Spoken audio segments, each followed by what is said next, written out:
আসসালামু আলাইকুম dear student, আসসালামু আলাইকুম। আসসালামু স্যার। হ্যাঁ, ওয়ালাইকুম আসসালাম। হ্যাঁ, তোমরা শুনতে পাচ্ছ আমাকে না? আসসালামু আলাইকুম স্যার। ওয়ালাইকুম আসসালাম। শোনা যাচ্ছে? শুনতে জি পাচ্ছ? স্যার, শোনা যাচ্ছে। Yes sir. ওকে।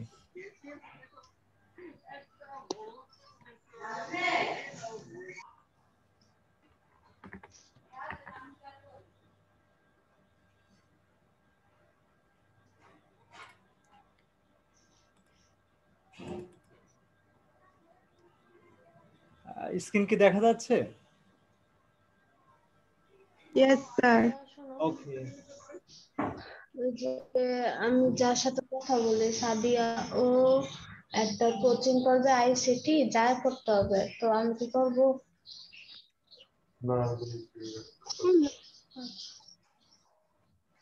ওকে, তো ডিয়ার স্টুডেন্ট, তোমরা সবাই অ্যাটেন্ড করতে থাকো আর আমরা আমাদের ক্লাসের কার্যক্রম শুরু করি। তোমরা যারা অ্যাটেন্ড করছো এই মুহূর্তে তারা সবাই চ্যাট বক্সে তোমাদের নাম এবং রোল নাম্বারটা লিখে ফেলো। ওকে, তোমাদের নাম এবং রোল নাম্বারটা লিখে ফেলো। আমি আবার বলছি, একই স্টুডেন্ট একাধিকবার লেখার প্রয়োজন নেই। হ্যাঁ, একই স্টুডেন্ট একাধিকবার লেখার প্রয়োজন নেই, একবার লিখলেই হবে। করার প্রয়োজন নেই, একবার লিখলেই সেটা সেভ হয়ে যায়।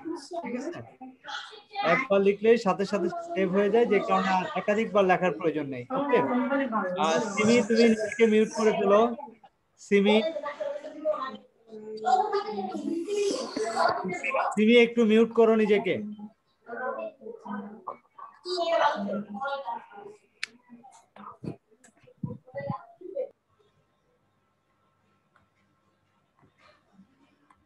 ওকে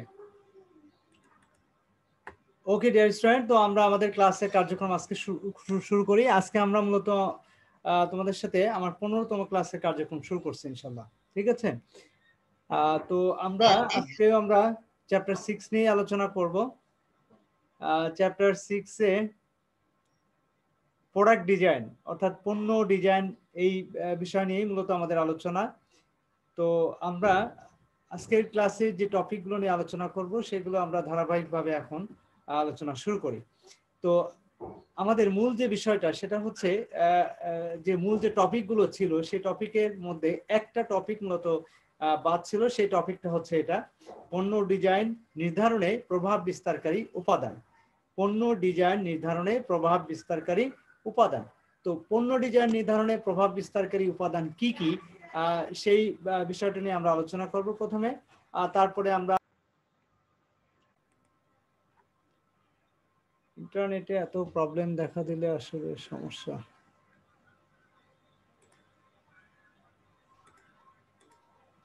হ্যাঁ, তো ডিয়ার স্টুডেন্ট, তো আজকে আমরা যে বিষয়টা নিয়ে প্রথমে আলোচনা করব বলছিলাম সেটা হচ্ছে পণ্য ডিজাইন নির্ধারণে প্রভাব বিস্তারকারী উপাদান।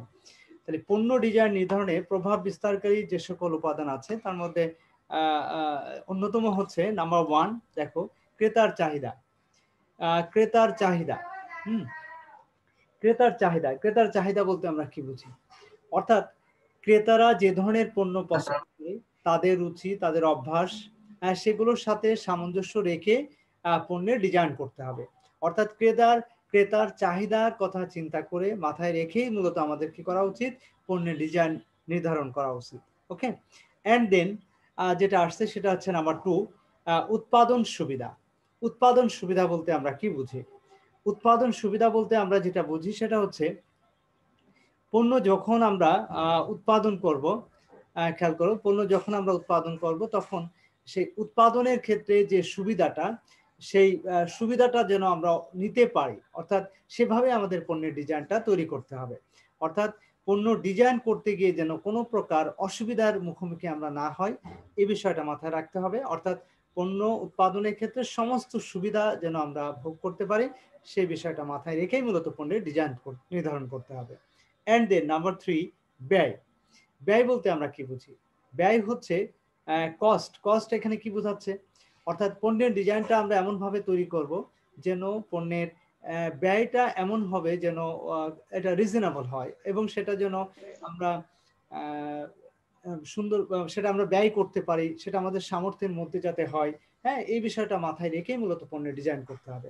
মানে পণ্যের ডিজাইনটা এমন করা যাবে না যে আসলে ডিজাইনটা এমন করা হলো যে যাতে দেখা যাচ্ছে যে ব্যয় অনেক বেশি হয়ে যাচ্ছে, অনেক ব্যয়বহুল হয়ে যাচ্ছে বিষয়টা, সেরকম যাতে না হয় এই বিষয়টা আমাদের খেয়াল রাখতে হবে। ওকে, দেন এরপরে যে বিষয়টা আসছে সেটা হচ্ছে তোমার স্থায়িত্ব। দেখো এরপর ব্যয় কার্যকারিতা, সরি কার্যকারিতা। কার্যকারিতা বলতে কি, পণ্যের কার্যকারিতা সেটা ইফেক্টিভ হতে হবে, অর্থাৎ যে উদ্দেশ্যে প্রোডাক্টটা তৈরি করা হবে সেটা যেন ইমপ্লিমেন্ট করা যায়, সেটা যেন বাস্তবায়ন করা যায়, সেই লক্ষ্যেই কিন্তু আমাদেরকে সেটা সেই বিষয়টা মাথায় রেখেই কিন্তু আমাদের কি করতে হবে, তোমার প্রোডাক্টের ডিজাইন নির্ধারণ করতে হবে। নাম্বার 5, স্থায়িত্ব। পণ্যের ডিজাইনটা এমনভাবে তৈরি করতে হবে যেন সেটা টেকসই হয়, হ্যাঁ, সেটা যেন তোমার সাস্টেইনেবল হয়, হ্যাঁ, সেটার স্থায়িত্ব যেন দীর্ঘমেয়াদী হয়, এটা মাথায় রেখে মূলত পণ্যের ডিজাইন করতে হবে। দেন প্লান্ট অ্যান্ড প্রয়োজনীয় যন্ত্রপাতি, অর্থাৎ আমরা যেখানে মূলত প্রোডাক্টটা উৎপাদন করব সেই প্ল্যানটা যাতে সহজভাবে কার্যকরভাবে সেটা যেন ইমপ্লিমেন্ট করা যায়, এবং প্রয়োজনীয় যন্ত্রপাতি যাতে সেখানে আমরা নিয়ে আসতে পারি বা সেখানে ইনস্টল করতে পারি, বা সেটা যেন তোমার সহজবদ্ধ হয়, এই বিষয়টা মাথায় রেখে প্রোডাক্টের ডিজাইন তৈরি করতে হবে। অ্যান্ড দেন নাম্বার 7, কাঁচামালের পর্যাপ্ততা। কাঁচামালের পর্যাপ্ততা বলতে আমরা কি বুঝি? দেখো, কাঁচামালের পর্যাপ্ততা বলতে বোঝানো হচ্ছে যে আমরা কাঁচামাল, যে প্রোডাক্টটা আমরা ডিজাইন করছি, যে প্রোডাক্টটা আমরা উৎপাদন করতে চাচ্ছি, সেই প্রোডাক্টের র ম্যাটেরিয়ালস গুলো সাফিসিয়েন্ট আছে কিনা, পর্যাপ্ত আছে কিনা, এই বিষয়টা মাথায় রেখে আমাদের বেসিক্যালি কি করতে হবে, কাঁচামালের মানে সাফিসিয়েন্সিটা নিশ্চিত করেই মূলত সেভাবে পণ্যের ডিজাইনটা তৈরি করতে হবে। অ্যান্ড দেন নাম্বার 8, ক্রয় ক্ষমতা। ক্রয় ক্ষমতা অর্থাৎ প্রোডাক্টটা উৎপাদন করতে গিয়ে যেন মানে পণ্যের খরচ অনেক বেশি, উৎপাদন খরচটা অনেক বেশি যদি হয়ে যায়, তাহলে সেটা দেখা গেলো যে ক্রেতাদের ক্রয় সীমার বাইরে চলে যাবে। তো সেরকম যেন না হয়, অর্থাৎ ক্রেতাদের ক্রয় সীমার ভিতরে যেন থাকে, এই বিষয়টা মাথায় রেখেই মূলত আমাদের কি করতে হবে, প্রোডাক্টটা ডিজাইন করতে হবে। অ্যান্ড দেন কোম্পানির সুনাম। কোম্পানির সুনামের ক্ষেত্রে বলা হচ্ছে যে কোম্পানির গুডউইল আছে কিনা, কোম্পানির সুনাম কেমন, হ্যাঁ, এই বিষয়গুলো মাথায় রেখে বেসিক্যালি আমাদের কি করতে হবে, প্রোডাক্টের ডিজাইন তৈরি করতে হবে। দেন নাম্বার 10 হচ্ছে বিদ্যমান পণ্যের সুবিধা। বিদ্যমান পণ্যের সুবিধা বলতে আমরা কি বুঝি, অর্থাৎ যে প্রোডাক্টটা মূলত, যে প্রোডাক্টটা আমাদের আছে, যে প্রোডাক্টটা আমরা মানে যে প্রোডাক্টটা মূলত আমরা ইয়ে করছি, কি বলে, অলরেডি আমরা ব্যবহার করছি, হ্যাঁ, তো সেই নতুন করে কোনো প্রোডাক্ট যখন আমরা ডিজাইন করব, তৈরি করব, মাথায় রাখতে হবে ওই সুবিধাগুলো যেন অবশ্যই নিউ প্রোডাক্টের মধ্যে, নতুন পণ্যের মধ্যে যেন সেটা বিদ্যমান থাকে। এমনকি সেখানে বাড়তি কিছু সুবিধা অ্যাড করা যায় কিনা সেই বিষয়টাও আমাদের মাথায় রাখতে হবে যখন আমরা পণ্যের ডিজাইন করব। অ্যান্ড দেন নমনীয়তা। নমনীয়তা বলতে আমরা কি বুঝি, ফ্লেক্সিবিলিটি যেটাকে আমরা বলি, অর্থাৎ প্রোডাক্টটার ডিজাইনটা এমনভাবে আমরা করব যে ডিজাইনটা ফ্লেক্সিবল হবে, অর্থাৎ চাইলেই ক্রেতাদের রুচি, পছন্দ, অভ্যাস এগুলোর সাথে সঙ্গতি রেখে সেটা আমরা পরিবর্তন করতে পারবো, সেটা আমরা চেঞ্জ করতে পারবো। এই বিষয়টা খেয়াল করে মাথায় রেখে মূলত আমাদের পণ্যের কি করতে হবে, ডিজাইন তৈরি করতে হবে। ওকে, দেন এই হচ্ছে মোটামুটি আমাদের পণ্য ডিজাইনে প্রভাব বিস্তারকারী যে সকল উপাদানগুলো আছে সেগুলো, অর্থাৎ পণ্য যখনই আমরা ডিজাইন করব এই বিষয়গুলো, এই উপাদানগুলো মূলত প্রভাব বিস্তার করবে। তো ডিয়ার স্টুডেন্ট, নিশ্চয় তোমরা বুঝতে পেরেছো এই টপিকটা। এরপরে আমরা যেটা আসবো, দেখো আমাদের আজকের যে মূল আলোচনা সেটা হচ্ছে এমসিকিউ কোশ্চেন এবং সিকিউ কোশ্চেন। আমরা আরো একটা ক্লাস নিব এই চ্যাপ্টারের উপরে, সেখানে আমরা তোমার সিকিউ নিয়েই মূলত সেখানে বিস্তারিত আমরা আলোচনা করব। তো আজকে মোটামুটি একটা ধারণা দিব আমরা বহু নির্বাচনী প্রশ্ন এবং সৃজনশীল প্রশ্ন নিয়ে। ওকে, তো ডিয়ার স্টুডেন্ট, আসো আমরা আমাদের আজকের যে আলোচনা মাল্টিপল চয়েস কোশ্চেন অর্থাৎ এমসিকিউ, সেটা নিয়ে আমরা আলোচনা শুরু করি। তো এখানে প্রথম দেখো যেটা আসছে সেটা হচ্ছে সাধারণ বহু নির্বাচনী প্রশ্ন। হ্যাঁ, সাধারণভাবে যে বহু নির্বাচনী প্রশ্ন আমাদের আসতে পারে সেই বিষয়গুলো কেমন হবে সেটা একটু দেখো। যেমন নাম্বার 1, কোন ডিজাইনে, দেখো কোন ডিজাইনে পণ্যের কার্যকারিতা পরিবর্তন করা হয়, কোন ডিজাইনে পণ্যের কার্যকারিতা পরিবর্তন করা হয়। হ্যাঁ, এখন কোন ডিজাইনের পণ্যের কার্যকারিতা পরিবর্তন করা হয় সেটা একটু খেয়াল করে দেখো। দেখো এখানে বলা হচ্ছে উৎপাদন, নান্দনিক, প্যাকিং, ব্যবহারিক, তাই না? তো এই বিষয়গুলোর মধ্যে কোনটা আসলে ইয়ে করা হবে, কোন ডিজাইনে পণ্যের কার্যকারিতা পরিবর্তন করা হয়, খেয়াল করতে হবে কোন ধরনের ডিজাইনে পণ্যের কার্যকারিতা পরিবর্তন করা হবে। তো সেক্ষেত্রে হতে পারে যে উৎপাদন ডিজাইন, নান্দনিক ডিজাইন, প্যাকিং ডিজাইন এবং লাস্ট ওয়ান হচ্ছে ব্যবহারিক ডিজাইন।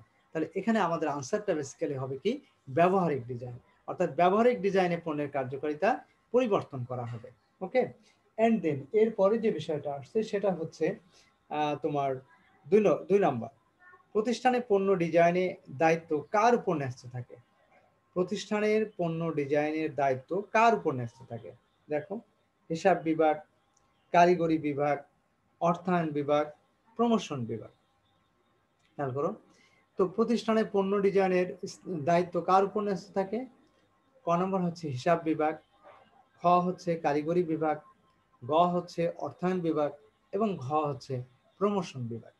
এই 4টা বিভাগের মধ্যে বেসিক্যালি খ নম্বর কারিগরি বিভাগের উপরে মূলত প্রতিষ্ঠানের পণ্য ডিজাইনের দায়িত্ব ন্যস্ত থাকে, অর্থাৎ যারা কারিগরি বিভাগ, টেকনোলজিক্যাল বিষয়গুলো যে যারা দেখে সেই ডিপার্টমেন্টেরই মূলত দায়িত্ব থাকে পণ্য ডিজাইনের ক্ষেত্রে।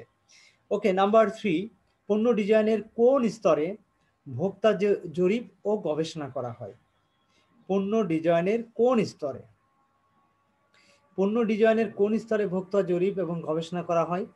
দেখো একটু খেয়াল করে আনসারটা কি হতে পারে। উদ্যোগ গ্রহণ, উৎপাদন যোগ্যতা যাচাই, তারপরে তোমার ধারণা উন্নয়ন, ঘ নম্বর হচ্ছে চূড়ান্ত উৎপাদন। একটু খেয়াল করো তাহলে এই যে 4টা আনসার আছে এর মধ্যে কোনটা রাইট আনসার? পণ্য ডিজাইনের কোন স্তরে ভোক্তা জরিপ ও গবেষণা করা হয়? তাহলে কোন স্তরে হবে একটু খেয়াল করে দেখো, কোন স্তরে আমরা বলতে পারি উদ্যোগ গ্রহণ, উৎপাদন যোগ্যতা যাচাই, তারপরে চূড়ান্ত উৎপাদন এবং ধারণা উন্নয়ন। তাহলে এখানে আনসারটা হবে বেসিক্যালি ধারণা উন্নয়ন। দেখো পণ্য ডিজাইনের কোন স্তরে, ভালো করে খেয়াল করতে হবে, পণ্য ডিজাইনের কোন স্তরে ভোক্তা জরিপ ও গবেষণা করা হয়। অর্থাৎ পণ্য যখন আমরা ডিজাইন করি তখন আমাদের খেয়াল রাখতে হবে, তখনও কিন্তু আমাদেরকে সার্ভে করতে হয়, তখন আমাদেরকে কিন্তু রিসার্চ করতে হয়, গবেষণা করতে হয়।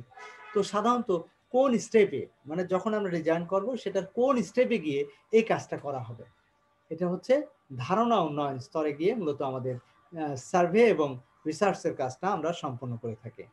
নাম্বার 4, পণ্যের আকার, আকৃতি, রং, স্টাইল পরিবর্তনকে কোন ডিজাইন বলে? হ্যাঁ, দেখো একটু খেয়াল করে, পণ্যের আকার, আকৃতি, রং, স্টাইল পরিবর্তনকে কোন ধরনের ডিজাইন বলে আর কি এটা। দেখো একটু খেয়াল করে, পণ্যের আকার, পণ্যের আকৃতি, রং, স্টাইল, হ্যাঁ, পরিবর্তনকে কোন ধরনের ডিজাইন বলা হবে? ক হচ্ছে দেখো একটু খেয়াল করে নান্দনিক, খ হচ্ছে ক্রিয়াগত, গ হচ্ছে উৎপাদন এবং ঘ হচ্ছে প্যাকেজিং। তাহলে কি বলছে, পণ্যের আকার, আকৃতি, রং, স্টাইল পরিবর্তনকে কোন ডিজাইন বলে? তাহলে এখানে কোন ডিজাইন বলবো আমরা? পণ্যের আকার, আকৃতি, রং, স্টাইল যে পরিবর্তন, এই ডিজাইনটাকে আমরা বেসিক্যালি বলবো কি নান্দনিক। তোমার কি বলে এটা, পণ্যের নান্দনিক ডিজাইন এটা। ওকে, আকৃতি, সাইজ, তারপরে কালার, স্টাইল, এই ধরনের যে পরিবর্তন ডিজাইনের ক্ষেত্রে সেটাকে আমরা বলছি নান্দনিক design. Okay dear student, and then যেটা আসছে সেটা হচ্ছে তোমার আরো আছে তোমার মাল্টিপল সাধারণ মাল্টিপল চয়েস কোশ্চেনের মধ্যে নাম্বার 5, নিচের কোনটি পণ্য ডিজাইনের অন্তর্ভুক্ত? একটু খেয়াল করো, নিচের কোনটি পণ্য ডিজাইনের অন্তর্ভুক্ত? নাম্বার ক পণ্য বন্টন, খ পণ্য সংরক্ষণ, গ পণ্য গবেষণা, ঘ পণ্য সারি। এখানে নিচের বলছে নিচের কোনটি পণ্য ডিজাইনের অন্তর্ভুক্ত। তাহলে কোনটি পণ্য ডিজাইনের অন্তর্ভুক্ত? এখানে 4টা বিষয় আছে, দেখো খেয়াল করে, পণ্য বন্টন, পণ্য সংরক্ষণ, পণ্য গবেষণা ও পণ্য সারি। তাহলে আমরা কোনটা বলবো? পণ্য গবেষণা। অর্থাৎ পণ্য গবেষণাটা কিন্তু পণ্য ডিজাইনের অন্তর্ভুক্ত। পণ্য সারি বা পণ্য বন্টন বা পণ্য সংরক্ষণ, পণ্য যদি উৎপাদন না হয়ে থাকে, দেখো খেয়াল করো, উৎপাদনের পরের ধাপগুলো কিন্তু এই যে এই তিনটা, যেটা পণ্য বন্টন, পণ্য সংরক্ষণ, পণ্য সারি, সবই কিন্তু উৎপাদন করা হয়ে যাবে তারপরের কথা। কিন্তু আমরা যখন পণ্যের ডিজাইন করব, তখনই কিন্তু এই পণ্য গবেষণার যে বিষয়টা, সেই বিষয়টা কিন্তু অন্তর্ভুক্ত হবে বা সেই বিষয়টা আসবে আর কি। বাকি তিনটা কিন্তু আসবে না। ওকে, নাম্বার 6 দেখো, ক্রেতার দৃষ্টিতে আকর্ষণীয়ভাবে পণ্য উপস্থাপনই হলো রুচিসম্মত ডিজাইন, প্যাকিং ডিজাইন, উৎপাদন ডিজাইন, ব্যবহারিক ডিজাইন। দেখো বলা হচ্ছে কি, ক্রেতার দৃষ্টিতে আকর্ষণীয়ভাবে পণ্য উপস্থাপন করা হচ্ছে কি রুচিসম্মত ডিজাইন, প্যাকিং ডিজাইন, উৎপাদন ডিজাইন, ব্যবহারিক ডিজাইন। এই চারটার মধ্যে কোনটা রাইট অ্যান্সার? রুচিসম্মত ডিজাইনটা হচ্ছে এখানে রাইট অ্যান্সার। কেন? নিশ্চয় তোমরা বুঝতে পারছো ডিয়ার স্টুডেন্ট। ক্রেতার দৃষ্টিতে আকর্ষণীয়ভাবে পণ্য উপস্থাপন করা, আকর্ষণীয়ভাবে, অ্যাট্রাকটিভ ভাবে, হ্যাঁ, ক্রেতাদের সামনে যদি আমরা প্রোডাক্টটাকে রিপ্রেজেন্ট করতে চাই, তাহলে সেক্ষেত্রে আমাদেরকে অবশ্যই কি করতে হবে? ডিজাইনটা রুচিসম্মত হতে হবে, অর্থাৎ ক্রেতাদের পছন্দনীয় হতে হবে। এই বিষয়টা মাথায় রেখেই আমাদেরকে কি করতে হবে? প্রোডাক্টের ডিজাইন তৈরি করতে হবে। ওকে, তো ডিয়ার স্টুডেন্ট, এর পরে যে বিষয়টা আসছে সেটা হচ্ছে নাম্বার 7। স্যার, হ্যাঁ, শিওর। স্যার, প্যাকিং ডিজাইনটাও তো ক্রেতার দৃষ্টিতে আকর্ষণীয় ভাবে ধরা যায়। হ্যাঁ, সেটা ধরা যায়, কিন্তু একটু খেয়াল করো, ডিজাইনটা একেবারে হচ্ছে বাহ্যিক একটা বিষয় আর কি। তো সব প্যাকিং তো অনেক ভাবে করা যায়, কিন্তু দেখা গেলো সেই প্যাকিংটা অনেক সময় দেখা যাচ্ছে যে ক্রেতাদের সবার একই রকম প্যাকিং কিন্তু পছন্দ না। কেউ দেখা যাচ্ছে যে ভিন্ন টাইপের হবে, কেউ দেখা যাচ্ছে যে মানে প্যাকিংটা বিভিন্ন স্টাইলে বিভিন্ন ভাবে এটা করা যেতে পারে। তো সেটা কারো কারো কাছে সেটা অবশ্যই আকর্ষণীয়, কিন্তু মূল বিষয়টা হচ্ছে রুচিসম্মত ডিজাইন। রুচিসম্মত ডিজাইনটা হচ্ছে আমরা যে প্রোডাক্টটা ব্যবহার করি, সেই প্রোডাক্টের যে ডিজাইনটা, হ্যাঁ, সেই ডিজাইনটা আসলে কাস্টমারদের রুচির সাথে সামঞ্জস্যপূর্ণ আছে কিনা। এটা কিন্তু এই জন্য সাইকোলজিক্যালি কিন্তু আমাদেরকে আন্ডারস্টুড হতে হয়, আর সাইকোলজিক্যালি বিষয়টা বুঝতে হয় যে কাস্টমাররা আসলে বিষয়টা কতটা তাদের কাছে মনের মধ্যে সেটা আসলে ইয়ে করছে, অ্যাট্রাকশন করতে পারছে, এটা কিন্তু ইম্পর্টেন্ট। তো সে কারণে আমরা বলছি রুচিসম্মত। রুচি বলতেই কিন্তু কাস্টমারের বিষয়টা চলে আসে, যে ক্রেতার এখানে পছন্দ অপছন্দের বিষয় চলে আসে, এবং ক্রেতার একদম ইন্টারনাল একটা বিষয় কিন্তু এটা, বুঝতে পারছো? এই কারণেই আমরা বলছি যে ক্রেতার দৃষ্টিতে আকর্ষণীয় ডিজাইন, আকর্ষণীয় ভাবে কোন উপস্থাপনই হচ্ছে রুচিসম্মত ডিজাইন করে যদি সেটা ক্রেতাদের সামনে উপস্থাপন করা হয়। ক্লিয়ার? তো প্যাকিং ডিজাইনটাও কিন্তু অবশ্যই আকর্ষণীয় করার জন্য একটা বিষয়, গুরুত্বপূর্ণ বিষয়, কিন্তু সেক্ষেত্রে বেশি অ্যাপ্রোপ্রিয়েট হচ্ছে রুচিসম্মত ডিজাইন। তাহলে স্যার, যদি বাহ্যিক বিষয়ের কথা বলে তখন প্যাকিং ডিজাইনটা টিক দেওয়া যাবে? হ্যাঁ, যদি বলা হয় যে বাহ্যিক ভাবে ক্রেতার দৃষ্টিতে আকর্ষণীয় ভাবে পণ্য উপস্থাপন করা হচ্ছে প্যাকিং ডিজাইন, হ্যাঁ, বাইরের যেটা দেখা যায়, প্রোডাক্টটা যদি ভিতরে থাকে তখন তো সেটা আর কাস্টমাররা বুঝতে পারবে না, কিন্তু যে একেবারে যার কাছে নতুন, কিন্তু যে প্রোডাক্টটা দেখছে, দেখবা আমরা প্রোডাক্টটা ব্যবহার করি, তুমি সিম্পলি দেখো, এই যে লাক্স সাবানই দেখবা প্রতি বছর, প্রতি 6 মাস বা প্রতি 1 বছর পর পরই দেখবা ওরা ওই পুরো ডিজাইনটাই চেঞ্জ করে ফেলে, হ্যাঁ, বিভিন্ন স্টাইলে করে ফেলে তারা। কেন? এটা হচ্ছে ক্রেতাদের রুচির সাথে সামঞ্জস্য রেখে তারা তাদের প্রোডাক্টের ডিজাইন করে। এখন কোশ্চেন হচ্ছে যে এই ডিজাইনটা করার কি দরকার ছিল? শুধু প্যাকিংটা করলেই তো হতো, তাই না? প্যাকিংটা মনে করে যে বাইরের প্যাকেট গুলো চেঞ্জ করলেই তো হতো, ভিতরের ডিজাইনটা কেন চেঞ্জ করা দরকার? কারণ হচ্ছে ওই ক্রেতাদের রুচি বা পছন্দ অপছন্দ এই বিষয়টাকে মাথায় রেখে, বা ক্রেতাদের রুচিটা সবসময় কিন্তু চেঞ্জেবল, পরিবর্তনশীল, বুঝতে পারছো? তো যে কারণে ক্রেতাদের রুচি অভ্যাস এগুলো জি সবসময় স্যার। এগুলো পরিবর্তনশীল। এই পরিবর্তনের সাথে সামঞ্জস্য রেখেই মূলত পণ্যের ডিজাইন তৈরি করতে হয়, বুঝতে পারছো? আর এই জন্য বলা হচ্ছে রুচিসম্মত ডিজাইনটা হচ্ছে ইম্পর্টেন্ট একটা factor. Okay dear student, and next যেটা আসছে সেটা হচ্ছে নাম্বার 7। লাইফবয় পুরাতন মান বজায় রেখে নতুন মোড়কের সাবান বাজারে নিয়ে এসেছে। একটু খেয়াল করো, লাইফবয় পুরাতন মান বজায় রেখে, মানে আগে যে মান ছিল সেই মানটা বজায় রেখেই নতুন মোড়কে সাবান বাজারে নিয়ে এসেছে। এটিকে কোন ধরনের ডিজাইন বলা হবে? এই যে দেখো, আমি একটু আগে কিন্তু আলোচনার সাথে এটা কিন্তু রিলেটেড, খেয়াল করে দেখো, লাইফবয় পুরাতন মান বজায় রেখে নতুন মোড়কে সাবান বাজারে নিয়ে এসেছে, এটিকে কোন ধরনের ডিজাইন বলা হবে? ব্যবহারিক ডিজাইন, নান্দনিক ডিজাইন, এবং উৎপাদন ডিজাইন। হ্যাঁ, এবং লাস্ট ওয়ান হচ্ছে প্যাকিং ডিজাইন। তাহলে আমরা এখানে আনসারটা কোনটাকে ধরছি বলো তো দেখি? Packing design. কেন এটাকে প্যাকিং ডিজাইন বলছি আমরা? কারণ হচ্ছে, একটু খেয়াল করো, প্যাকিং ডিজাইন বলছি আমরা এই কারণেই যে লাইফ বয় দেখো পুরাতন মান বজায় রেখে আগের যে মান সেই মানটা যথাযথ রেখে নতুন মড়কে, হ্যাঁ মড়কটা চেঞ্জ করা, মড়ক মানে কিন্তু এই যে প্যাকিংটা চেঞ্জ করে সাবান বাজারে নিয়ে আসা হলো, তাহলে আমরা এটাকে অবশ্যই কি বলবো? প্যাকিং ডিজাইন বলবো। এটাকে কি ক্লিয়ার তোমাদের কাছে? ওকে, দেন এরপরে চলে আসো বহুপদী সমাপ্তির সূচক বহু নির্বাচনী প্রশ্ন। হ্যাঁ, বহুপদী, এখানে অনেকগুলো পদ থাকতে পারে, একাধিক পদ, তার মধ্যে কোনটা রাইট হবে সেটা আমাদেরকে বলতে হবে। যেমন ধরো পণ্য ডিজাইনের বিবেচনা করা হয়, পণ্য ডিজাইন যখন আমরা করি তখন কোন বিষয়গুলো আমরা বিবেচনা করি? আচ্ছা, এখানে আরেকটা কথা তোমাদেরকে বলে রাখি ক্লাসের মাঝখানে, সেটা হচ্ছে যে তোমরা কিন্তু অনেকেই ক্লাসে অ্যাটেন্ড করে আবার কিন্তু লিভ করো। হ্যাঁ, তো সেটা ইন্টারনেট প্রবলেমের কারণে হতে পারে, আবার দেখা যাচ্ছে এমনি হতে পারে, কিন্তু মানলে কিন্তু যারা লিভ করবে তাদের কিন্তু অ্যাটেন্ডেন্সটা যতই কিন্তু চ্যাট বক্সে লেখা থাকুক তারা কিন্তু দেওয়া হবে না, কারণ আমার কিন্তু এখানে নাম্বার অফ স্টুডেন্ট কিন্তু এখানে শো করে। তো সেখানে আমার টোটাল যে আমি ইয়ে করব, কি বলে এটা, আমাকে যখন রিপোর্ট করতে হয় কতজন স্টুডেন্ট প্রেজেন্ট ছিল, তখন কিন্তু এই যে যারা লিভ করছে তাদেরটা কিন্তু কাউন্ট হচ্ছে না। তো সেক্ষেত্রে কিন্তু তাদের অ্যাটেন্ডেন্সটাও কিন্তু কাউন্ট হবে না, এটা মাথায় রাখতে হবে। একবার দিয়ে দিলে যে চ্যাট বক্সে দিয়ে হারিয়ে গেলাম, আর কোনো খবর নাই, এরকম যদি হয় তাহলে কিন্তু প্রবলেমে পড়ে যাবে, তোমরা কিন্তু অ্যাবসেন্ট হয়ে যাবে। ওকে, সেই বিষয়টা খেয়াল করো। ওকে, নেক্সট যেটা বলছিলাম আমরা, পণ্য ডিজাইন বিবেচনা করা হয়, কোন বিষয়গুলো বিবেচনা করা হচ্ছে? পণ্যের সম্ভাব্য মূল্য, ক্রেতার ক্রয় ক্ষমতা, কাঁচামালের ব্যবহার। এই তিনটার মধ্যে বলছে নিচের কোনটি সঠিক? পণ্য ডিজাইনের ক্ষেত্রে আমরা কনসিডার করব কি কি বিষয়? পণ্যের সম্ভাব্য মূল্য, ক্রেতার ক্রয় ক্ষমতা, কাঁচামালের ব্যবহার। এই তিনটা বিষয়ের মধ্যে কোনটি রাইট হবে দেখো, একটু খেয়াল করো। তাহলে আমরা এখানে বলতে পারি যে আসলে এটা কি 1 এবং 2 হবে, না 2 এবং 3 হবে, না 1 2 3 তিনটাই হবে, কোনটা রাইট হবে?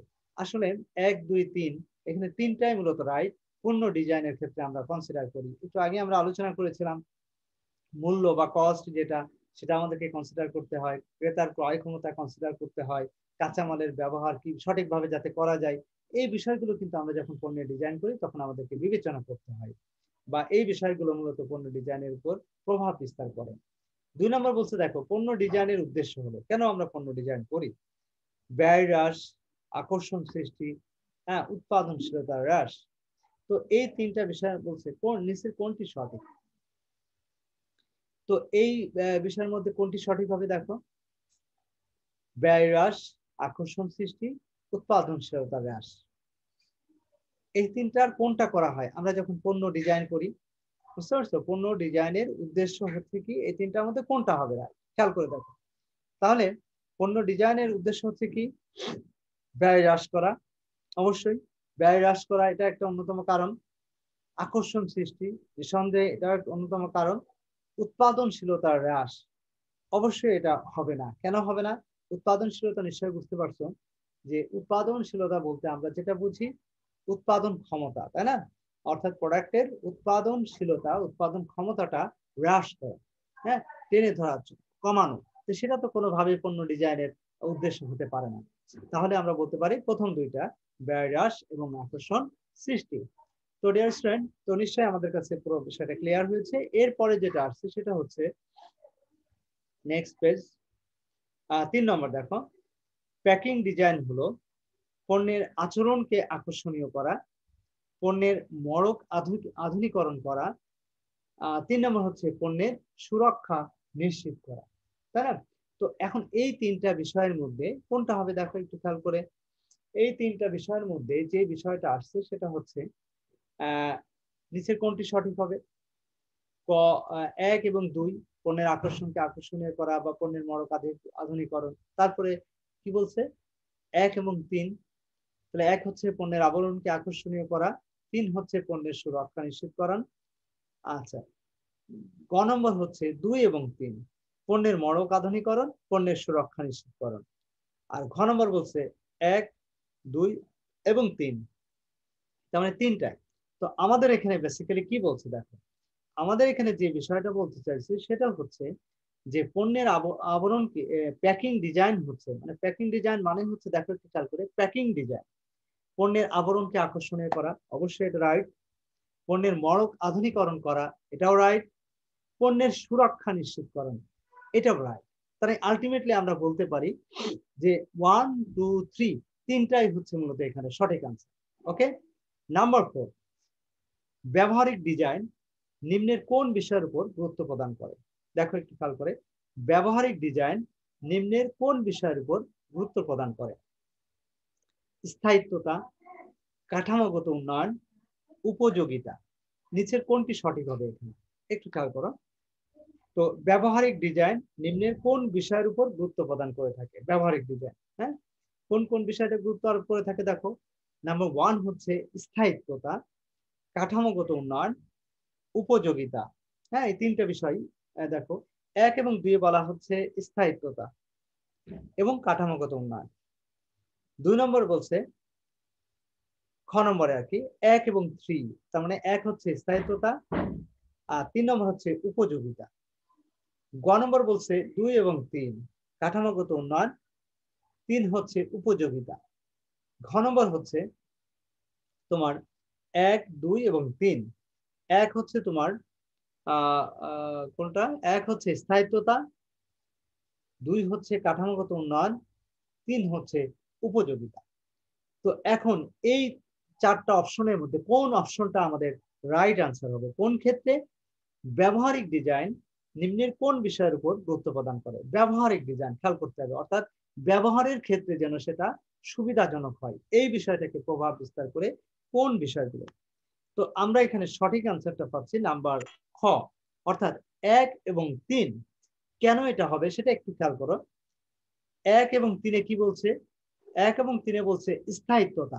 স্থায়িত্বতা মানে পণ্য টেকসই হবে। তাহলে এই যে টেকসই যে ব্যাপারটা, এটা কিন্তু পণ্য ব্যবহারের ক্ষেত্রে কিন্তু এটা কনসিডার করা হয়। যখন আমরা পণ্য ব্যবহার করি তখন যেন সেটা দীর্ঘদিন দীর্ঘ সময় ধরে সেটা আমরা ব্যবহার করতে পারি, এই বিষয়টা মাথায় রেখেই বেসিক্যালি আমাদের কি করতে হয়? পণ্যের স্থায়িত্বতা নির্ধারণ করা হয়। এরপরে আসছে দেখো 2 নাম্বার উপযোগিতা। উপযোগিতা মানে হচ্ছে সুবিধা, উপযোগ মানেই কিন্তু সুবিধা। এই কথাটা আমরা কিন্তু আগে থেকে জানি যে প্রোডাক্টের মধ্যে, প্রোডাক্টটা যখন আমরা ব্যবহার করব তখন সেই প্রোডাক্ট থেকে আমরা ম্যাক্সিমাম সুবিধাটা আমরা পেতে চাই, ম্যাক্সিমাম বেনিফিটটা আমরা পেতে চাই। তো এটা আমাদেরকে মাথায় রাখতে হবে, ঠিক আছে? তো তাহলে আমরা কি বুঝলাম? যে আমরা পণ্যের উপযোগিতা যেন আমরা সঠিকভাবে পেতে পারি, এই বিষয়টাও কিন্তু আমাদেরকে গুরুত্ব সহকারে কনসিডার করতে হয়। তাহলে আমরা আর কাঠামোগত উন্নয়ন অর্থাৎ স্ট্রাকচার যেটা, তো সেটা আসলে ব্যবহারের ক্ষেত্রে প্রভাব ফেলে না তেমন একটা। তো সে কারণে আমরা এখানে রাইট অ্যান্সার হিসেবে আমরা যেটা বলবো, পণ্যের স্থায়িত্বতা এবং উপযোগিতা, অর্থাৎ ব্যবহারিক ডিজাইনের ক্ষেত্রে এই দুইটা বিষয় মূলত গুরুত্ব বহন করে থাকে। তো ডিয়ার স্টুডেন্ট, নিশ্চয়ই তোমরা বুঝতে পেরেছো। এরপরে চলে আসো লাস্ট এমসিকিউ কোশ্চেনের লাস্ট অপশন, অভিন্ন তথ্যভিত্তিক বহু নির্বাচনী প্রশ্ন। অভিন্ন তথ্যভিত্তিক বহু নির্বাচনী প্রশ্ন। তো আমাদের এখানে অভিন্ন তথ্যভিত্তিক বহু নির্বাচনী প্রশ্ন একটু খেয়াল করো। অভিন্ন তথ্য মানে তথ্যটা প্রায় একই রকম, ভিন্ন তথ্য না কি, অভিন্ন তথ্য। ওকে, তো এরকম বহু নির্বাচনী প্রশ্ন কি হতে পারে দেখো একটু খেয়াল করে। নিচের উদ্দীপকটি পড়ে 1 এবং 2 নম্বর প্রশ্নের উত্তর দিতে হবে। তো এখানে দেখো একটু খেয়াল করে, নিখুঁত ফ্যাশন আধুনিক রুচিসম্মত ও উন্নত মানের ডিজাইনের পোশাক প্রস্তুতকারী প্রতিষ্ঠান। সম্প্রতি প্রতিষ্ঠানটি পণ্যের রং, স্টাইল পরিবর্তন ও উন্নত করার মাধ্যমে ভোক্তাদের আকর্ষণ করে ফ্যাশন জগতে জনপ্রিয়তার শীর্ষে পৌঁছতে সক্ষম হয়েছে। তাহলে কি বলছে এখানে একটু খেয়াল করো, যে নিখুঁত ফ্যাশন নামে একটি ফ্যাশন ডিজাইনের দোকান, তারা আধুনিক রুচিসম্মত ও উন্নত মানের ডিজাইনের পোশাক প্রস্তুতকারী একটি প্রতিষ্ঠান। এই নিখুঁত ফ্যাশন তারা কি করছে, সম্প্রতি প্রতিষ্ঠানটি পণ্যের রং, তারা কি করছে একটু খেয়াল করো, তারা সম্প্রতি প্রতিষ্ঠানের বিভিন্ন পণ্যের রং, স্টাইল পরিবর্তন ও উন্নত করার মাধ্যমে ভোক্তাদের আকৃষ্ট করে ফ্যাশন জগতে জনপ্রিয়তার শীর্ষে পৌঁছাতে তারা সক্ষম হয়েছে। তো ডিয়ার স্টুডেন্ট, তো সেটা যদি হয় তাহলে এখানে একটু খেয়াল করো, দুইটা কোশ্চেন আছে, সরি, দুইটা কোশ্চেন আছে, এই দুইটা কোশ্চেনের আনসার আমাদেরকে দিতে হবে। নাম্বার 1 কোশ্চেন দেখো, নিখুঁত ফ্যাশন কোন ধরনের পণ্য ডিজাইনের অন্তর্ভুক্ত হবে? এই নিখুঁত ফ্যাশন কোন ডিজাইনের অন্তর্ভুক্ত হবে? নিখুঁত ফ্যাশন, তাই না? কোন ধরনের ডিজাইনের অন্তর্ভুক্ত হবে? একটু খেয়াল করে দেখো। ব্যবহারিক ডিজাইন, খ নান্দনিক ডিজাইন, গ উৎপাদন ডিজাইন, ঘ প্যাকিং ডিজাইন। তাহলে নিখুঁত ফ্যাশন এখানে কোন ধরনের ডিজাইনের অন্তর্ভুক্ত হবে? ডিজাইনটা নিখুঁত ভাবে, মানে কোনো প্রকার ইয়ে থাকবে না, খেয়াল করো, কোনো প্রকার মানে একদম সবকিছু সুন্দরভাবে আধুনিক রুচিসম্মত উন্নত মানের ডিজাইনের তারা পোশাক তৈরি প্রস্তুতকারী একটি প্রতিষ্ঠান, তাই না? তো তারা কি করবে? নিখুঁত ভাবে তাদের ফ্যাশনের কার্যক্রম পরিচালনা করে থাকে। তো এখন এটা কোন ধরনের ডিজাইনের অন্তর্ভুক্ত হবে? তাদের এই কার্যক্রমটা, তাদের কার্যক্রমটা হবে নান্দনিক ডিজাইন। কেন? তারা দেখো তারা কি করে? আধুনিক এবং রুচিসম্মত, আধুনিক রুচিসম্মত এবং উন্নত মানের ডিজাইনের পোশাক তারা সবসময় তৈরি করে থাকে। তারা নিখুঁত ফ্যাশন মূলত যে কাজটা করে সেটা হচ্ছে কি, আধুনিক রুচিসম্মত এবং উন্নত মানের পণ্যের ডিজাইন তারা সবসময় নিশ্চিত করে থাকে। তো এই কাজটা তারা কন্টিনিউ করার কারণে কিন্তু তারা সফল হয়েছে এবং জনপ্রিয়তার শীর্ষে পৌঁছাতে সক্ষম হয়েছে। তো এখন এটা কেন সম্ভব হয়েছে? তাদের এই নান্দনিক ডিজাইন, নান্দনিক মানে হচ্ছে ডিজাইনের মধ্যে একটা ভেরিয়েশন নিয়ে আসা, আর তাদের টোটাল ওভারঅল প্রোডাক্টের যে ডিজাইন, সেই ডিজাইনের মধ্যে একটা বৈচিত্র্য নিয়ে আসা। হ্যাঁ, তো সেটা নিয়ে আসার মাধ্যমেই কিন্তু কাস্টমারদেরকে আকর্ষণ করতে তারা সক্ষম হয়েছে, যেটাকে আমরা বলছি নান্দনিক ডিজাইন। নাম্বার 2, উদ্দীপকে গুরুত্ব দেওয়া হয়েছে। কোন বিষয়টাকে গুরুত্ব দেওয়া হয়েছে দেখো তো নিচে, ভোক্তার পছন্দ, পণ্যের বাহ্যিক সৌন্দর্য, উৎপাদন প্রক্রিয়া, কোনটাকে বেশি গুরুত্ব দেওয়া হয়েছে বলতো? ভোক্তার পছন্দ, পণ্যের বাহ্যিক সৌন্দর্য, উৎপাদন প্রক্রিয়া, কোনটাকে প্রাধান্য দেওয়া হচ্ছে? নিশ্চয়ই এখানে দেখো ভোক্তার পছন্দ, এই ভোক্তার পছন্দকে অবশ্যই গুরুত্ব দেওয়া হচ্ছে, কারণ তারা কাস্টমারদের চাহিদা অনুযায়ী তো পণ্য সরবরাহ করবে, তাই না? সেক্ষেত্রে অবশ্যই তারা ভোক্তার পছন্দকে গুরুত্ব দিচ্ছে। 2, পণ্যের বাহ্যিক সৌন্দর্য, নিঃসন্দেহে তারা পণ্যের বাহ্যিক সৌন্দর্যকেও কিন্তু গুরুত্ব দিচ্ছে। আর লাস্ট ওয়ান যেটা বলছে দেখো, উৎপাদন প্রক্রিয়া। তো উৎপাদন প্রক্রিয়া কিন্তু এখানে গুরুত্বপূর্ণ না। কেন? কারণ টোটাল যে প্রসেস, উৎপাদন প্রক্রিয়া, সেই উৎপাদন প্রক্রিয়াটাকে কিন্তু এখানে গুরুত্ব দেওয়া হচ্ছে না। সে কারণে আমরা এখানে রাইট আনসার হিসেবে বেছে নিব তোমার 1 এবং 2 নম্বরটাকে, অর্থাৎ ক নম্বরটা হচ্ছে এখানে রাইট আনসার। ওকে ডিয়ার স্টুডেন্ট, এরপরে যেটা আসছে সেটা হচ্ছে দেখো নিচের উদ্দীপকটি পড়ে 1 এবং 2 নম্বর প্রশ্নের উত্তর দাও। হ্যাঁ দেখো, আবার একটা কোশ্চেন, বাবুল বিস্কুট কোম্পানি তাদের উৎপাদনশীলতা বৃদ্ধির জন্য উৎপাদনে ওভেন ব্যবহার না করে অটোমেটিক বিস্কুট উৎপাদন মেশিন ব্যবহার করে। ফলে উৎপাদন ব্যয় এবং অপচয়ের ক্ষেত্রে পরিবর্তন পরিলক্ষিত হয়। আসলে এটা ভেঙে গেছে, এই জন্য আসলে কয়েকটা লাইন হয়ে গেছে। আর তাহলে কি বলছে এখানে, যে বাবুল বিস্কুট কোম্পানি তাদের উৎপাদনশীলতা বৃদ্ধির জন্য উৎপাদনে ওভেন ব্যবহার না করে অটোমেটিক বিস্কুট উৎপাদন মেশিন ব্যবহার করে, ফলে উৎপাদন ব্যয় এবং অপচয়ের ক্ষেত্রে পরিবর্তন পরিলক্ষিত হয়। ওকে, তাহলে এখানে কোশ্চেন দুটা কি? কোম্পানিটির কার্যক্রম হচ্ছে প্যাকিং ডিজাইন, উৎপাদন ডিজাইন, রুচিসম্মত ডিজাইন, ক্রিয়াগত ডিজাইন। হ্যাঁ, তো এখানে আসলে কোনটা রাইট আনসার হবে? এখানে উৎপাদন ডিজাইন, কারণ এখানে উৎপাদনের ক্ষেত্রেই কিন্তু তারা ওই যে তোমার যে ইয়ে করছে, ওভেন ব্যবহার না করে তারা অটোমেটিক বিস্কুট উৎপাদনের যে মেশিন সেটা তারা ব্যবহার করছে, তার মানে উৎপাদনের ডিজাইনে তারা পরিবর্তন নিয়ে আসছে। খ নম্বর যেটা বলছে দেখো, কোম্পানির নতুন ব্যবস্থার ফলে হ্রাস পায়। কি হ্রাস পায়? উৎপাদন হ্রাস পায়, না উৎপাদন ব্যয় হ্রাস পায়, না অপচয় হ্রাস পায়? নিচের কোনটি সঠিক হবে এখানে? তো ডিয়ার স্টুডেন্ট, নিশ্চয়ই বুঝতে পারছো এখানে আসলে মূল যে বিষয়টা হবে সেটা হচ্ছে কি, মূল যে বিষয়টা সেটা হচ্ছে এখানে তোমার কি উৎপাদন কি হ্রাস পাবে? অবশ্যই না। উৎপাদন ব্যয় হ্রাস পাবে? হ্যাঁ, উৎপাদন ব্যয় অনেকটা হ্রাস পাবে, কিন্তু মূল বিষয়টা সেটা হচ্ছে অপচয়টা কিন্তু কমে যাবে। তাহলে এখানে 2 এবং 3 যেটা, এটাই হবে আমাদের মূলত রাইট অ্যান্সার। তাহলে 2 এবং 3 কোনটা? গ নাম্বার, গটা হচ্ছে এখানে মূলত রাইট অ্যান্সার। ওকে, এরপরে চলে আসো নেক্সট সৃজনশীল প্রশ্ন। সৃজনশীল প্রশ্ন একটা স্যাম্পল এখানে আমরা দিয়ে দিয়েছি, সেটা একটু দেখি, আমাদের হাতে যদিও সময় আছে 5 মিনিটস মতো, আমরা চেষ্টা করবো ইনশাআল্লাহ এর মধ্যে এটা ইয়ে করার। দেখো, ডাইনামিক ইলেকট্রনিক্স কোম্পানি দীর্ঘদিন ধরে ওয়ার্ল্ড ভিশন ব্র্যান্ডের টিভি বিপণন করে আসছে। রং, আকার, আকৃতি, কাঠামো, স্টাইল ও ধরনের বাহ্যিক বৈশিষ্ট্য আকর্ষণীয় হয় এই টিভি জনপ্রিয় ব্র্যান্ডে পরিণত হয়েছে। সম্প্রতি একাধিক কোম্পানি নতুন ব্র্যান্ডের টিভি বাজারে নিয়ে আসায় প্রতিষ্ঠানটির টিভি বিপণনে অচল অবস্থার সৃষ্টি হয়। ফলে প্রতিষ্ঠানটি তাদের ওয়ার্ল্ড ভিশন টিভির মান উন্নয়ন করে এবং সেটাতে আরো নতুন কিছু সুবিধা, যেমন বিদ্যুৎ চলে গেলেও কিছুক্ষণ চলার সক্ষমতা, internet, pen drive, memory card সংযোগ নিশ্চিত করে।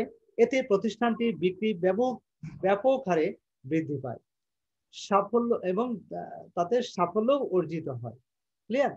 তাহলে এখানে কি বলছে দেখো, ডাইনামিক ইলেকট্রনিক্স কোম্পানি দীর্ঘদিন ধরে ওয়ার্ল্ড ভিশন ব্র্যান্ডের টিভি বিপণন করে আসছে। রং, আকার আকৃতি, কাঠামো, স্টাইল ও ধরনের বাহ্যিক বৈশিষ্ট্য আকর্ষণীয় হয় এই টিভি জনপ্রিয় ব্র্যান্ডে পরিণত হয়। ফলে সম্প্রতি একাধিক কোম্পানি নতুন ব্র্যান্ডের টিভি বাজারে নিয়ে আসায় প্রতিষ্ঠানটি টিভি বিপণনে অচল অবস্থার সৃষ্টি হয়। ফলে প্রতিষ্ঠানটি তাদের ওয়ার্ল্ড ভিশন টিভির মান উন্নয়ন করে এবং সেটাতে আরো নতুন কিছু সুবিধা, যেমন বিদ্যুৎ চলে গেলেও কিছুক্ষণ চলার সক্ষমতা, ইন্টারনেট, পেন ড্রাইভ ও মেমোরি কার্ড সংযোগ নিশ্চিত করে থাকে। এতে প্রতিষ্ঠানটির বিক্রি ব্যাপকভাবে বৃদ্ধি পায় এবং সাফল্য অর্জিত হয়। তো ডিয়ার স্টুডেন্ট, চলো যাওয়া দেখ এটার আনসার, কোশ্চেনটা কি হতে পারে। কোশ্চেন হচ্ছে, পণ্য ডিজাইন কি? পণ্য ডিজাইনে নমনীয় হওয়া পণ্য ডিজাইন নমনীয় হওয়া আবশ্যক, ব্যাখ্যা করো। সেটা আমরা আলোচনা করছি এর আগেও। পণ্য নমনীয়তা পণ্য ডিজাইনের একটা অন্যতম বৈশিষ্ট্য বা গুরুত্বপূর্ণ উপাদান। আচ্ছা, তারপরে dynamics electronics company world vision ব্র্যান্ডের টিভির ক্ষেত্রে প্রাথমিক পর্যায়ে কোন ধরনের পণ্য ডিজাইন অনুসরণ করেছে, ব্যাখ্যা করো। আর লাস্ট ওয়ান যেটা বলছে, পণ্য ডিজাইনের ধরন উল্লেখপূর্বক উদ্দীপকে উল্লেখিত প্রতিষ্ঠানটির ডিজাইন পরিবর্তনের যৌক্তিকতা বিশ্লেষণ করো। তো ডিয়ার স্টুডেন্ট, এখন এই 4টা কোশ্চেন আমাদেরকে আনসার করতে হবে। তো ক নম্বর, যেমন পণ্যের ডিজাইন কি, এটা তোমরা সরাসরি বই থেকে পেয়ে যাবে। পণ্য ডিজাইনের নমনীয় হওয়া আবশ্যক, এটা আমরা যে বৈশিষ্ট্যগুলো আলোচনা করছি বা এটার যে অত্যাবশ্যকীয় একটা উপাদান, এটা সেটা থেকে তুমি এটার আনসারটা দিতে পারবা। আর গ নম্বর এবং ঘ নম্বরের আনসারটা কি হবে সেটা আমরা একটু এটার হিন্টসটা তোমাদেরকে দিয়ে দিচ্ছি। দেখো, হিন্টসটা হচ্ছে দেখো, dynamic electronics company world vision ব্র্যান্ডের যে টিভির ক্ষেত্রে প্রাথমিক পর্যায়ে কোন ধরনের পণ্য ডিজাইন অনুসরণ করেছে সেটা আমাদের ব্যাখ্যা করতে হবে। এখানে একটু খেয়াল করে আনসারটা কি হবে। নান্দনিক পণ্য ডিজাইনের বিষয়টাকে এখানে লিখতে হবে এবং কেন এটা এই ডিজাইনের অন্তর্ভুক্ত হলো সেই বিষয়টা মূলত আমাদেরকে বুঝিয়ে লিখতে হবে। তার মানে মূলত তারা নান্দনিক ডিজাইনটাকে ফলো করছে আর কি। ঠিক আছে? ওকে, এরপরে যেটা আসছে সেটা হচ্ছে ঘ নম্বর কোশ্চেন, পণ্য ডিজাইনের ধরন উল্লেখপূর্বক উদ্দীপকে উল্লেখিত প্রতিষ্ঠানটির ডিজাইন পরিবর্তনের যৌক্তিকতা বিশ্লেষণ করো। তাহলে আমাদের এখানে দেখো, পণ্য ডিজাইনের ধরন উল্লেখপূর্বক উদ্দীপকে উল্লেখিত প্রতিষ্ঠানটির ডিজাইন পরিবর্তনের যৌক্তিকতা ব্যাখ্যা করতে হবে। দেখো এখানে কি বলছে আনসারটা, ব্যবহারিক বা ক্রিয়াগত পণ্য ডিজাইন এবং উদ্দীপকে উল্লেখিত প্রতিষ্ঠানটির সাফল্য ব্যবহারিক বা ক্রিয়াগত পণ্য ডিজাইন কিভাবে ভূমিকা রেখেছে সেই আলোকে এটার আনসারটা আমাদেরকে লিখতে হবে। তাহলে ব্যবহারিক এবং ক্রিয়াগত পণ্য ডিজাইন এবং উদ্দীপকে উল্লেখিত প্রতিষ্ঠানটির সাফল্য ব্যবহারিক বা ক্রিয়াগত পণ্য ডিজাইন কিভাবে করেছে সেটা আলোকে মূলত এটার আনসারটা আমাদেরকে লিখতে হবে। এই হচ্ছে মোটামুটি আমাদের আনসার এবং আজকের আলোচনা। তো প্রিয় শিক্ষার্থী, আজকে মোটামুটি আমাদের আলোচনা শেষ। হয়তো 30 সেকেন্ড মতো আমাদের সময় আছে। তোমাদের কারো কোনো কোশ্চেন আছে?